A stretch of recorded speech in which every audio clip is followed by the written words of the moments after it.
a gente tem aí países recebendo muitos imigrantes que vão e vai muita gente, vai muita gente. Então, cada vez que se chega 10 mil pessoas, 100 mil pessoas, 200 mil pessoas, e no meio dessas 200 mil pessoas que tem muita família, criança, e que se estabelecem em outros países, vai um desgraçado que 15 dias depois tá cometendo um ataque no meio de Paris, sabe assim? Então, esse problema do terrorismo lobo solitário que aconteceu em Paris, que são pessoas que ou nasceram na França ou em outros países europeus, mas são descendentes de imigrantes de países do norte da África ou do Oriente Médio.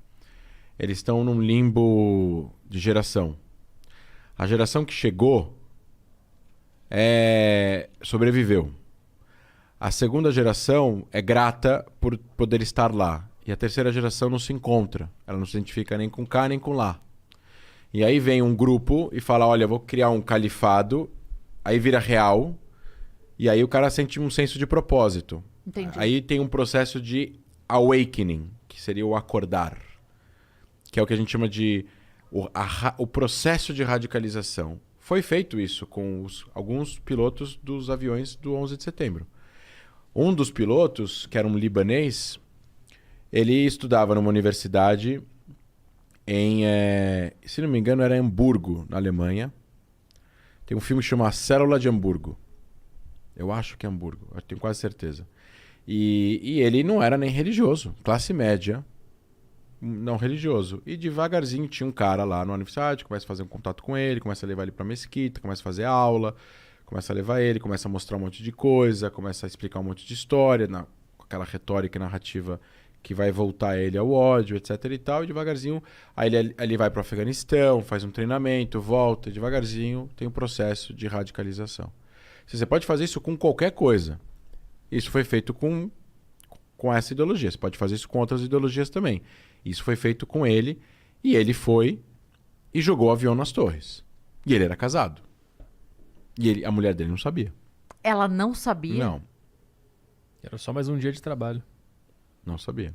Ele ligou do aeroporto, ficou em silêncio, desligou e entrou no avião. Não falou nada. Então, assim, existe aqui uma... Cara, que loucura. Então, existe aqui o que a gente chama de awakening, que é esse processo de radicalização, etc e tal, que vai devagarzinho conquistando. Então, essa galera que está na Europa, os imigrantes, a maioria deles, eles querem isso que a maioria das pessoas no mundo também quer. Ter um trabalho, ter dinheiro, poder comprar comida, ter coisas que possam te dar uma vida minimamente confortável, cuidar dos seus filhos e acabou. E você ter você viver sua vida dessa forma. Existem algumas pessoas que não, que almejam mais, e outras pessoas que almejam também destruir tudo. Eu acho que a Europa pode chegar a enfrentar problemas sérios com o terrorismo no futuro.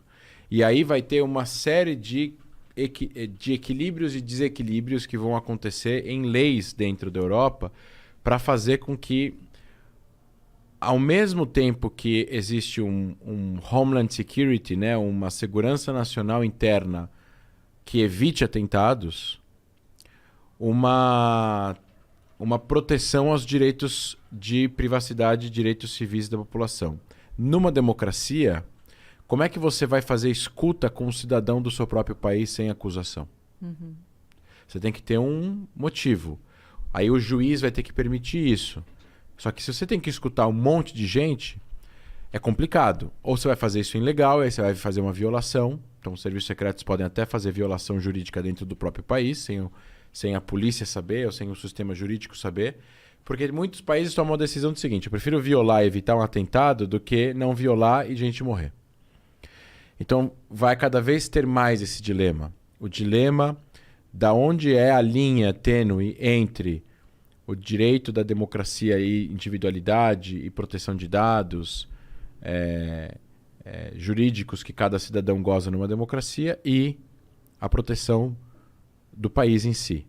Então, esses dilemas podem chegar até ao extremo de um filme que eu poderia até trazer aqui uma cena de um filme. Pode trazer uma cena de um filme? Claro. Porque às vezes dá spoiler e as pessoas não gostam. Mas tem um filme que chama Unthinkable, Impensável, com Samuel L. Jackson. Existe assim, eles prendem um americano convertido ao Islã, que se radicalizou, e esse cara colocou 4 bombas nucleares em 4 cidades americanas. E as bombas, eles têm certeza que as bombas estão colocadas. A inteligência americana, ele fez um acordo com não sei quem, roubaram 4 bombas soviéticas, trouxeram para os Estados Unidos e botaram em 4 cidades americanas. E elas estão com o relógio ligado e elas vão explodir. Eles têm 48 horas, 72 horas. E o cara está sob custódia deles, dos Estados Unidos, numa base americana. O cara está dentro de um lugar lá e ele não quer falar onde as bombas estão. Se as bombas explodirem, a estimativa deles é que iam morrer instantaneamente 15 milhões de americanos. O que você faz? Imaginando hipoteticamente uma situação tão drástica como essa, que seria o limite disso... O alicate na unha, né? Até... Aquele alicate na unha, né? Então, qual é o limite... É que esse cara não, ele tá disposto a morrer. Então, mas é que tá. Essa questão no filme traz bastante a discussão entre exército e FBI, o exército querendo fazer qualquer coisa e o FBI dizendo, não, mas peraí, você tem a Constituição. Então você tem uma Constituição, você não pode violar a Constituição. E aí o cara do exército vira e fala, isso aqui... Se a gente não violar a Constituição, não vai ter mais, não vai ter mais Constituição. Vai acabar a Constituição. Enfim, não vou dar ideias do filme, mas trazem a esposa dele, trazem os filhos dele. Não mostra uma cena, um filme hollywoodiano, claro, mas assim... Você traria os filhos do cara, colocaria na frente dele e falaria, olha, você vai ter que falar. Então, é complicado. São dilemas. Eu trouxe esse dilema ao extremo para quem está nos escutando também pensar, mas assim, obviamente que a gente está exagerando, mas nos na Europa, existe todo um dilema muito grande em como investigar pessoas que são cidadãos desses países e que automaticamente, apesar de serem cidadãos desses países, são contra esse país. Tu viu o filme O Mauritano? O Mauritano? Não vi. É sobre um cara da Mauritânia que ele é acusado de estar envolvido no 11 de setembro. Aí pegam o cara e no fim ele não tinha nada a ver com o 11 de setembro, mas eles fazem o cara confessar por meio de tortura. Sim, não. Teve vários isso. E o cara escreveu um livro sobre isso aí. Tem várias coisas erradas também que o Ocidente fez na guerra do terrorismo, né? Eu lembro que no meu mestrado, a gente teve eu fiz mestrado em contra-terrorismo e segurança nacional em Israel. E uma das matérias era dilemas legais em contra-terrorismo. Tinham dois cursos dentro da faculdade, dentro do mestrado. Um era dilemas legais, um era dilemas democráticos, em contra-terrorismo.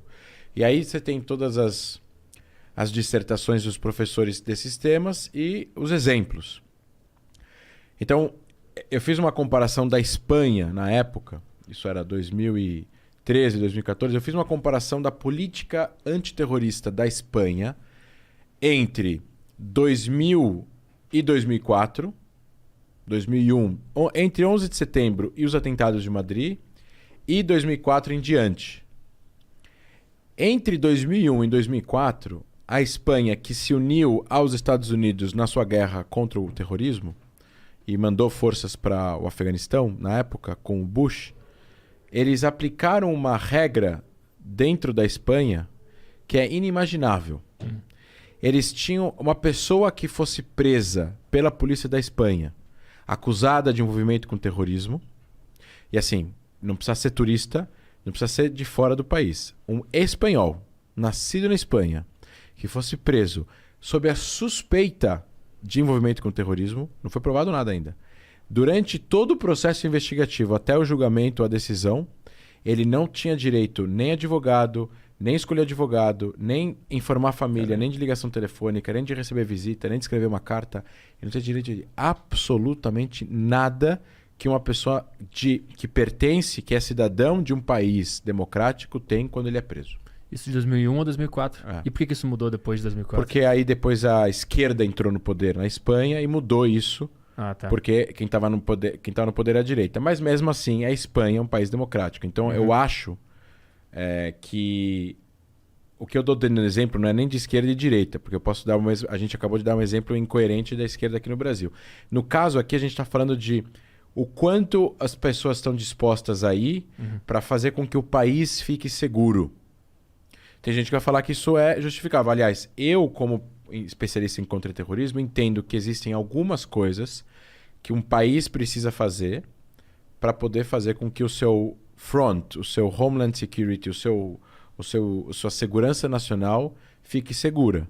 E algumas dessas coisas vão ser questionadas por juristas, procuradores, promotores,